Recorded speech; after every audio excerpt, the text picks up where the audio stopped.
From Wish TV and the All Indiana Podcast Network, this is the Business, Equity, and Opportunities Podcast with Scott Sander.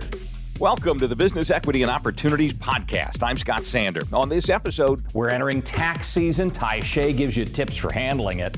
Today's industry focus is on one of Northern Indiana's biggest industries, recreational vehicles. And we meet another winner of the Champions of Diversity Award. Grow your business with Wish TV's featured business directory. For less than $200 a month, be one of the limited businesses in 30 different categories, benefiting from one of the top visited websites in Indiana and Indiana's only statewide news station. Space is limited. Contact us today. Every business is unique and has a target audience. If you own or manage a business, Circulus Digital Media can help you connect and grow your customer base with turnkey digital solutions that are nimble, offering best-in-class results, service, and support to reach a bigger customer base, allowing you to pinpoint a specific audience down to the smallest details. Get outside the city, the state, span the globe. Put Circulus Digital Media to work for you. Get started now at circulusdigital.com. That's circulusdigital.com. The holidays are all about sharing with family. Meals, couches, stories, Grandma's secret pecan pie recipe. And now you can also share a cart with Instacart family carts. Everyone can add what they want to one group cart from wherever they are. So you don't have to go from room to room to find out who wants cranberry sauce, or whether you should get mini marshmallows for the yams, or collecting votes for sugar cookies versus shortbread. Just share a cart, and then share the meals and the moments. Download the Instacart app and get delivery in as fast as 30 minutes. Plus, enjoy free delivery on your first 3 orders. Service fees and terms apply. Welcome back to Business, Equity, and Opportunities. Time to talk tax season. Very few people's favorite topics, but one that Shea knows well. He's the Chief Financial Officer of Circle City Broadcasting, of course, the parent company of Wish TV. Thank you for being with us. Is tax season fun for you? It seems to not be for most people. Oh, fun. That's a relative word, right? Let's maybe put it in quotes. Fun. Yeah. Yes, that time is upon us, and there are lots of obligations for a business owner, certainly in the first few months of the new year, kind of putting a bow on the prior year. And chief among those are, W-2s for your employees, so that they can file their individual personal income taxes. Form 1099s, so those are basically a collection of the payments you've made to certain vendors during the year, and they will ask about those and certainly require those. And those are due by the end of January. Additionally, you have your property taxes, and those are often due sometime in May for the prior year. And then, finally, the business taxes, which then flow into, as a business owner, your personal taxes. So there are, there's lots of kind of tidying up that goes on in that period right after year end. One thing we've learned from our contributors in the months that we've been doing this is that it is so hard to know in December or in January what's it's going to look like in December. You may start with no employees, move most of the year like that, and then all of a sudden you got people working for you, tax implications, things like that. As much as is possible, in other words, whatever the structure is at the moment in January, is it pretty important to get a jump on that right away so that you can handle the knowns so that whatever the unknowns are down the line, you can deal with them? Yeah, of course. And so, and that's where I highly recommend involving third parties to assist you with some of these things. For instance, payroll, I will always kind of support bringing in, or whether it's a third party person or a payroll service, they're the ones who can prepare your W-2s, which that's just a big headache that you as a business owner probably don't want to entangle yourself with. Things like property tax returns really don't take that long to put together. And, if you have a business manager, even yourself, if you need to, you can probably put one of those together in a couple of hours. And I've found that in working with the agencies that require you to report that information, if you're upfront and communicative with them, they'll often help you and assist you in that process as well. But yes, I'm a firm believer in always, preparing ahead of time for contingencies down the road, certainly. I don't ever want to, do the whole scared straight thing where it's like, well, do this or you'll have it.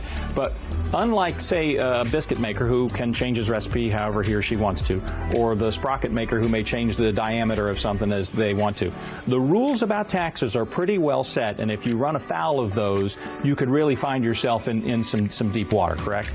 Yeah, and usually it's more out of just negligence and just ignoring something. Like I said, I found, as long as you, communicate with those folks, they generally are there to help you. And they want to see and make sure you get paid up and get squared away as well. They're not out there to close down businesses. And so if you can be kind of proactive and initiating those conversations, a business owner should be just fine. Hi, Shea. Good tax season to you. We wish you well, and we thank you as always for your insight and support. Sounds great. Thanks so much, Scott. If you'd like to know more about the topic of taxes or need information about any of our segments, visit our website. It's BEOshow.com. Indiana is well known as the recreational vehicle capital of the world. Manufacturers say that factories in northern Indiana make up more than 80% of the RVs in the world. This week, our industry focus looks at the place where the customers then see and buy all those Indiana products. This is Business, Equity, and Opportunities. Industry Focus. Ken Eckstein is the owner of Mount Comfort RV in Greenfield. He's a 40-year veteran of the RV industry. He started his career washing trailers while he was still in high school. The first RV show I set up was 1973. So this will be 50 years setting up RV shows in the West Pavilion. And back then, we were absolutely a niche market. We were, people would buy a $3,000 trailer so they wouldn't have to pay $29.95 to stay in a Holiday Inn. We are definitely mainstream now, and it's appealing to a much, much broader segment of the population than it ever has. And like you noted, in Indiana, I don't think people are starting to become aware of what we are, but 83% of the RVs produced in North America come from northern Indiana. And it's a huge employer. It's tens of billions of dollars that the industry generates. And again, all the jobs that come down the line. And like I said, we in Elkhart, we build everything from tent campers up to the luxury diesel pushers. The history of the RV industry, when you look at it, the reason Elkhart became attractive is because that's where the suppliers were.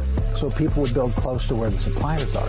So you've got a whole network of suppliers, little guys, little machine shops building fender wells and door handles. And then you got massive suppliers like Furrion that comes in and, builds a huge building with thousands of employees. And again, to supply the appliances and such. So yeah, it all trickles in. I've got a friend that says, we don't manufacture RVs, we assemble them.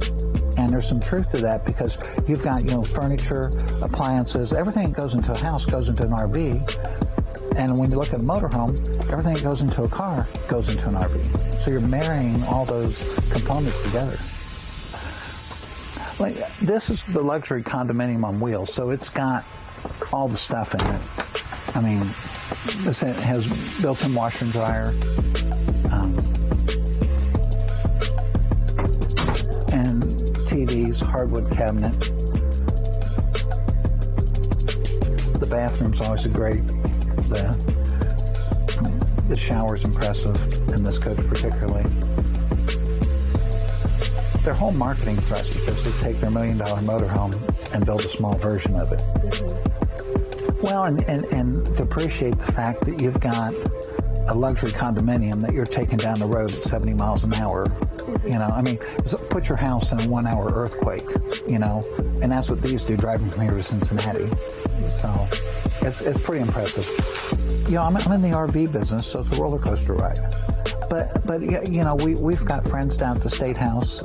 We've got lobbyists that we work with, and I think, you know, for years it has been an uphill battle working with those people. We felt like you were fighting them.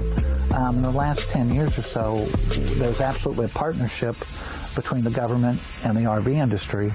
And I think we're able to retain a lot of people and a lot of that industry in Indiana because it is a favorable work environment. The RV lifestyle makes sense from a standpoint of self-isolation, from quarantine, and that attracted a lot of people. And what happened, people get out there and they realize the family, the outdoors, and the things that the lifestyle absolutely offers.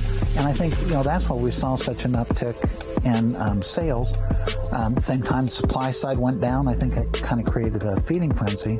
But we're seeing a much younger demographic coming into the RV business. 50 years ago, you know, our demographic was 55 years and older.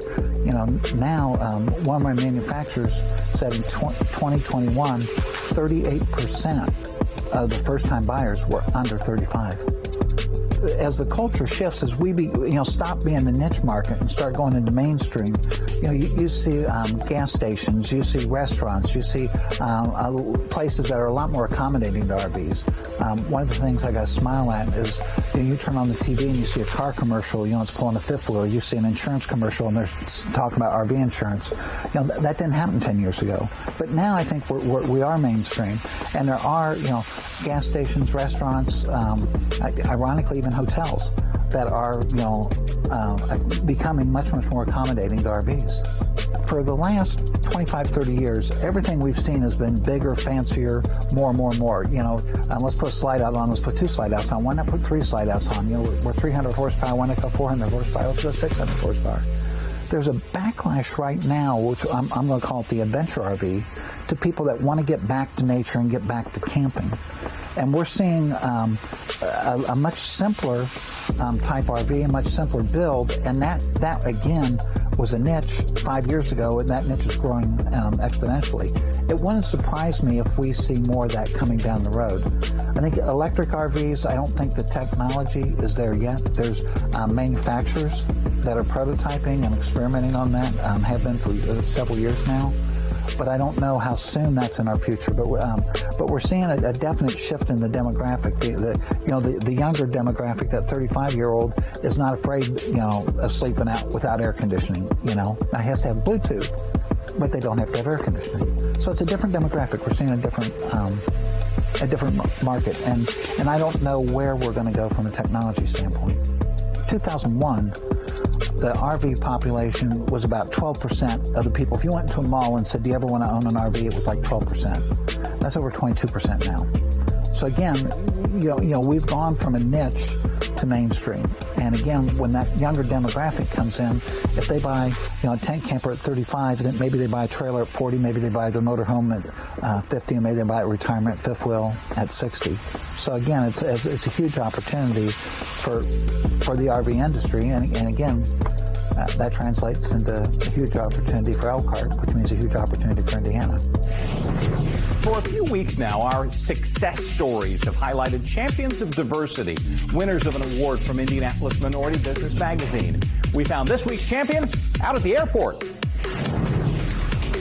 This is Business, Equity, and Opportunities. Success Story. Holly Harrington is Senior Director of Supplier Diversity and Diversity Officer for the Indianapolis Airport Authority. She's also a Champion of Diversity winner. I got here, I moved to Indiana in 1991 after graduating from Howard University, and I worked for Eli Lilly and Company as a mechanical engineer. So a lot of people don't know that I have a STEM background. But as part of a cross-functional assignment, it led me into HR and then procurement, where I got into supplier diversity. So on the HR side, I did EEO work, and then for people, and then I was asked to do diversity work for businesses. So that led me to the role I'm in now. I was as supplier diversity at the Indianapolis airport, and then later became the diversity officer, which is a great culmination of all my experiences from, even engineering as you're working with construction contractors, as well as having a good background in HR to help drive equity. And then you bring it all together and try to influence culture at the airport. I'm very excited and I would say more so humbled because I feel like I'm getting an award to do what I consider to be my passion. I grew up in inner city Detroit, and my parents instilled service as well as the rest of my family. My father was a pharmacist, so serving people. My mother was a teacher. I have uncles and a grandfather that were ministers, so all I know is giving back. And so to have a job that allows me to do that in the community as well as within the organization is an honor. And so for folks to call me a champion of diversity, one of my friends said before diversity was in, it was just in my being of trying to help others, be an advocate for others, be a voice for others. And I think that was because so many people did it for me. So I think you're kind of accountable to have to pay that forward. And again, it's a blessing for that to be my job. It's awesome when you can be a part of an organization that has similar values. So my personal values align to the values of the organization. So what we're trying to do is make sure the internal workforce feels valued. We really believe that people contribute and engage when they feel valued and respected. And that is right in line with our core values. And then when you flip that on the customer service side, when you're trying to attract people to come to your organization, you want them to feel like they belong, and you want that to be everybody. So when you're doing that from an internal perspective, our employees exude customer service and go out of their way when they see someone maybe struggling in some kind of way, because we all know what that feels like. And so I think by our own experience, we apply that to our work environment and move it forward. Specifically to the supplier diversity side, I don't sign a contract, so I like to give all the credit to my leadership team and then the individuals within the organizations that make decisions. They are intentional about being inclusive. So we make sure that we consider individuals, and sometimes it's still a win when they don't win the contract, because we're in a position where we can give them feedback on what they need to do moving forward so they're ready that next time around. So this year we have already spent over $24 million with disadvantaged minority and women and veteran-owned businesses, but work and influence others to make sure we consider the whole community. And what you wind up with is the individuals that are helping with all of our projects, be it construction, be it professional services, be it our concessions, reflect the community of Indianapolis. I always talk about potential versus progress. And while we've made progress, there's still an opportunity for a lot more potential.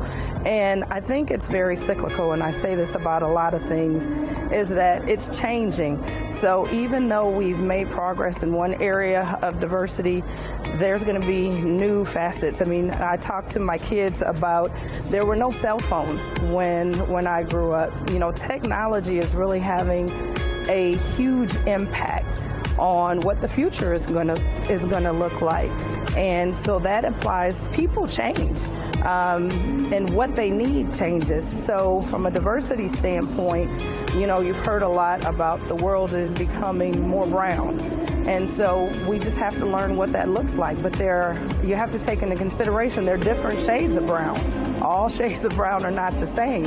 So it's continuing to evolve and even broaden, but we've got to make sure that we keep our eye on it and are working to understand everyone. And I like to say equity is meeting people where they are. So you should be able to be your authentic self and be able to do your best. And for individuals who have different experiences, we have to learn to lean in and be somewhat vulnerable and in order to learn, so that we're not forcing our ideas on other people. We need to really be working together. And you know, an old saying is 2 heads are better than one, and that becomes exponential. So the more we figure out how to work together, the better our community will be. Our thanks again to all the contributors who joined us for this episode of the Business Equity and Opportunities podcast. We hope you found it enlightening, useful, and inspiring. You'll find more information about the show on our website, BEOshow.com. You can watch Business Equity and Opportunities Sunday mornings at 10 on Wish TV or live stream it through wishtv.com. Each week we provide 7 full segments with topics ranging from how to get started and how to access capital to the day-to-day running of your business and questions about accounting and bookkeeping. We feature business news and trends and always share a success story from one of our contributors. Join us next time for more insights into the world of small business. Be sure to sign up for our Business Equity and Opportunities newsletter to get even more valuable, up-to-date information. And if you have any questions or you'd like to be part of our show, please email us. The address is beo@wishtv.com. We'd love to hear from you. I'm Scott Sander. Thanks for listening. Watch the Business Equity and Opportunities show on Wish TV and access all of our content and share it on demand anytime at beoshow.com. You can find more podcasts from Wish TV on the All Indiana Podcast Network at allindianapodcastnetwork.com.